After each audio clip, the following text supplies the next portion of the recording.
அன்புள்ள துலாம் ராசி அன்பர்களே வணக்கம். இந்த வார ராசி பலன். துலாம் ராசி அன்பர்களுக்கு 5இல் ராகு, 6இல் சனி, 8இல் செவ்வாய், 9இல் சூரியன், 10இல் குரு,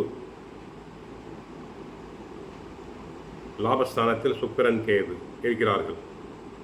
உங்கள் ராசியாதிபதி சுக்கிரன் லாபஸ்தானத்தில் கேதுவுடன் சேர்க்கை பெற்று இருப்பதும், 6இல் சனி,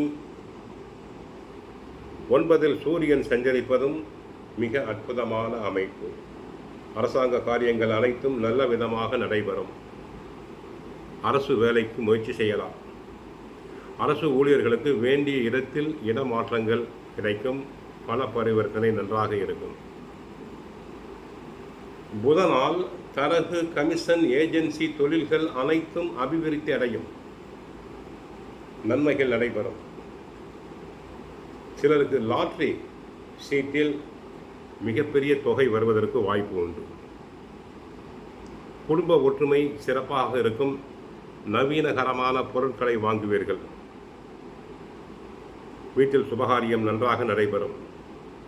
உத்தியோகத்தில் உங்களுடைய திறமையை காட்ட நல்ல சந்தர்ப்பங்கள் வரும். உயர் அதிகாரி தங்களை மனமாற பாராட்டுவார். சனி சாதகமாக இருப்பதால் தொழில் வளம் பெறும். லாபங்கள் பெருகும். ஏற்றுமதி இறக்குமதி தொழிலில் ஈடுபடும் நண்பர்களுக்கு லாபங்கள் பெருகும். ஆதாயம் அதிகரிக்கும். மாணவர்கள் நன்றாக படிப்பர். நல்ல மதிப்பெண்களை பெறுவர். பரிசு பாராட்டுதல்களை பெறுவார்கள். சிலர் உயர்கல்விக்காக வெளி மாநிலங்கள், வெளிநாடுகளுக்கு சென்று வரக்கூடிய வாய்ப்பு உண்டு. ராசிநாதன் சுக்கிரன் லாபஸ்தானத்தில் இருப்பதால், அதோடு பாக்கியஸ்தானத்தில் சூரியனும் புதனும் இருப்பதால், மிக சனியும் சாதகமாக இருப்பதால் மிக சாதகமான அமைப்பு. லாபம் அதிகரிக்கும். சக ஊழியர்களுடைய உதவிகள் தங்களுக்கு கிடைக்கும். கலைத்துறையினருக்கு அபரிமிதமான லாபம் கிடைக்கும். சிலர் கலை நிகழ்ச்சிகளுக்காக வெளி மாநிலங்கள், வெளிநாடு சென்று வர வாய்ப்பு உண்டு. பூர்வீக சொத்து பிரச்சனைகள் ஏற்பட்ட பிரச்சனைகள் அனைத்தும் மறையும். ஐடி துறை அன்பர்கள், பத்திரிகை துறை அன்பர்கள் நன்றாக புகழ் பெறுவர். 7க்குரிய செவ்வாய் அஷ்டமத்தில் இருப்பதால் குடும்ப உறவுகளில் வாக்குவாதங்களை தவிர்த்தல் வேண்டும்.